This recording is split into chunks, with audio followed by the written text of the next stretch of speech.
Unfazed by Don't Care, Mastering Indifference in English.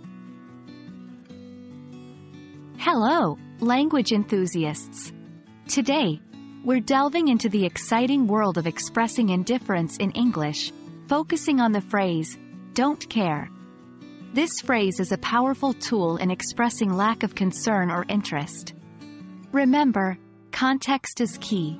So let's break it down and see how don't care works in different situations.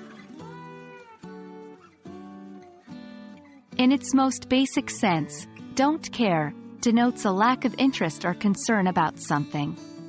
When you say you don't care, it means you're indifferent to the outcome or result. Let's consider an example. I don't care which movie we watch tonight. In this case, the speaker is indifferent about the movie choice. Any movie will be fine.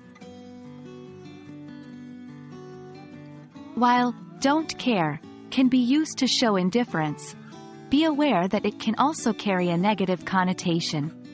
When used harshly, it might imply a disregard for others' feelings or perspectives.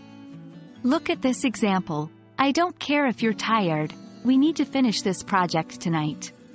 In this case, the speaker is showing a lack of empathy towards the person who is tired. A fantastic way to soften the impact of don't care is by adding modifiers like really or particularly. I don't really care where we eat. I don't particularly care about football. In both examples, the use of a modifier makes the speaker's indifference seem less harsh. In more informal or slang usage, don't care can express a strong, defiant indifference. It's a way to assert oneself, showing that the speaker is not bothered by what others might think or say. For example, I don't care what they think, I'm going to pursue my dreams anyway. So, there you have it. Don't care is a versatile phrase to express indifference in English.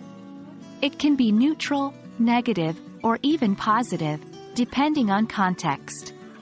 So go ahead, practice using don't care in your everyday conversations. But remember, use it wisely. Hope this video has been helpful, and as always, keep exploring the beauty of English.